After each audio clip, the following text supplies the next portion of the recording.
Hello and welcome to the Joe Ligato Show. I'm your host, Dr. Joe Ligato, and today we're going to be continuing our commentary and analysis of the Vladimir Putin speech at the St. Petersburg International Economic Forum.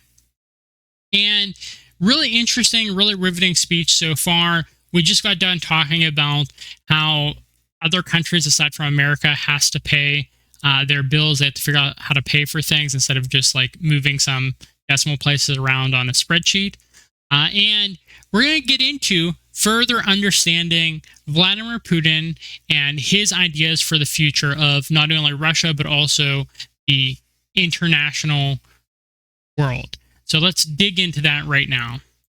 In 2023, 2027, we're also going to continue with the construction of our Icebreaker Fleet because we need that for the Northern Sea route. Last year alone, 34 million tons of cargo was carried through the Northern Sea route. Next year, we believe this volume is going to increase several-fold, but for that, we need to work at an accelerated pace to develop the railroads and also the infrastructure of the moon. So something to consider here, and I don't know how many people actually know this, but given the sanctions on Russia, you have to consider supply chains. Russia is a country that I think it's across like 11 time zones or something crazy like that. It's really a very large, very wide country. And right now, transportation of goods from a lot of Western NATO countries is not allowed to go through Russia, and Russian goods are not allowed to go through Western countries. And so what Russia is doing is they're developing alternatives, developing redundancy in the system in case the West goes back and wants to work with Russia again and then tries to do something like this again. Russia has redundancy in the system. They have alternatives, alternative trade routes, things like that. And so just something to consider here is the fact that Europe, the West, United States said, Russia, you can't trade goods through our countries anymore, things like that. You can't fly over our countries, et cetera, et cetera. And Russia just said, well, actually, we're in a lot of ways bigger than, all of these countries. So we might as well just do the same to you. And the West is just like, wait a minute, you actually can't do that. You're supposed to just take our sanctions and not retaliate against us. And well, you're seeing now that Russia figuring out alternatives, and it's hurting the West more than it's hurting Russia, these tit-for-tat sanctions. Murmansk transport hub as well as other Arctic ports.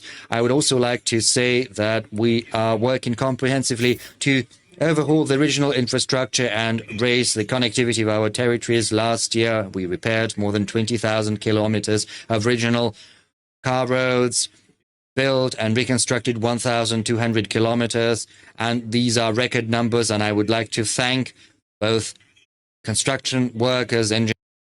So think about that. They're becoming a more integrated nation, building more infrastructure, transportation, things like that, all across their huge, huge nation.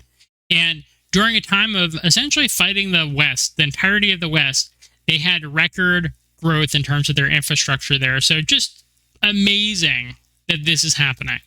And again, I've said this a number of times, the rest of the world is taking note of the fact that Western sanctions barely phased Russia, and Russia is growing in spite of the sanctions, or maybe even because of the sanctions. And so this is just shocking news that they had record infrastructure growth there. Engineers, designers, and workers for their responsible, efficient work. And we are going to keep at this level and raise the bar even higher. We've got everything we need for that.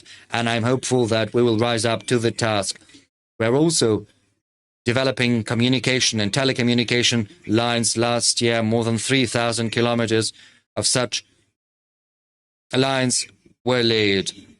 And the plan for this year is more than 9,000 kilometers, so 3 times as much as last year. I would also like to remind you that by I say this all the time, but transportation and communication technologies, it is hugely important. The nation has to be integrated. You don't know where the next Einstein or the Tesla is going to come from.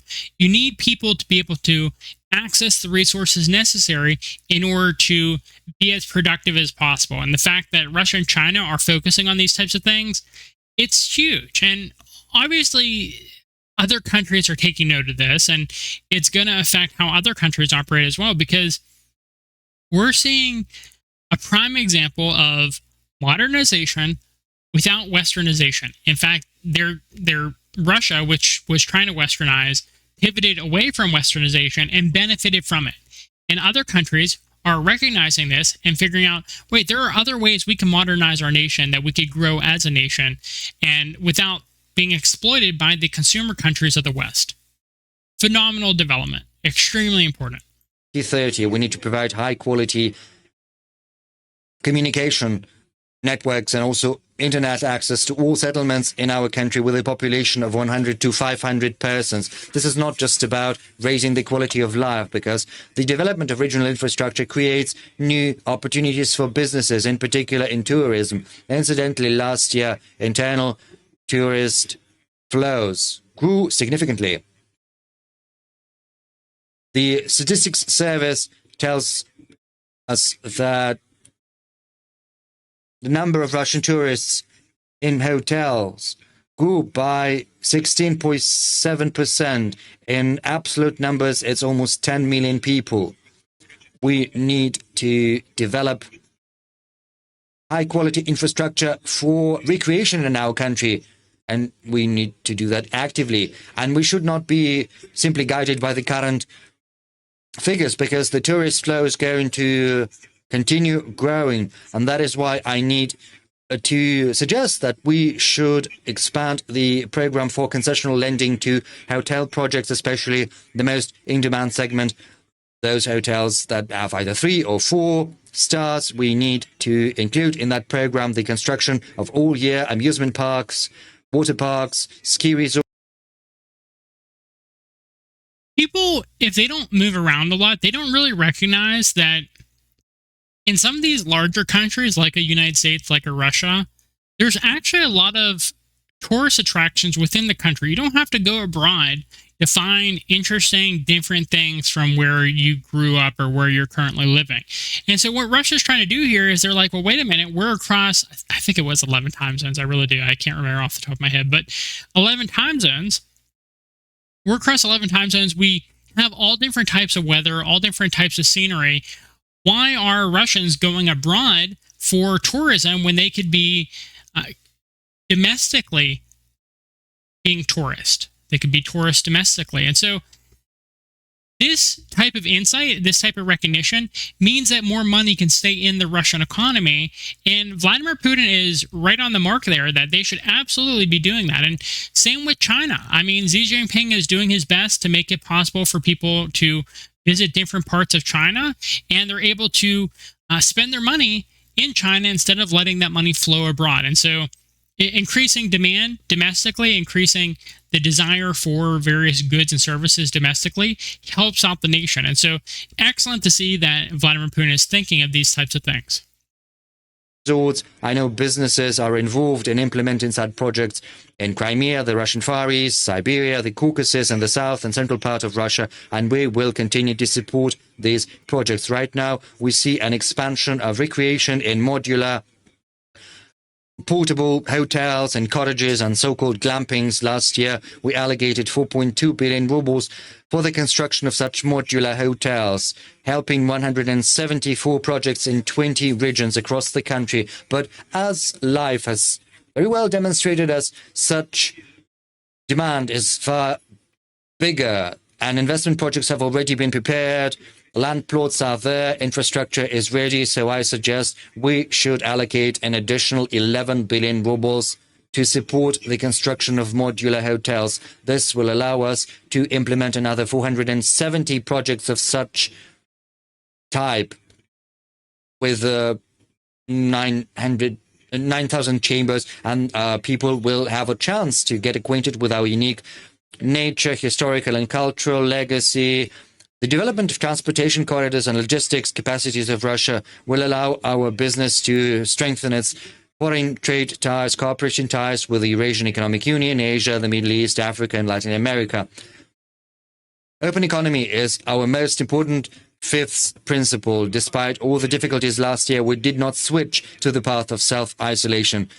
Rather, we expanded contacts with reliable and responsible partners in those countries and regions that act as the drivers of the world economy as of now. And I would like to emphasize that these are the markets of the future, and everyone understands that full well.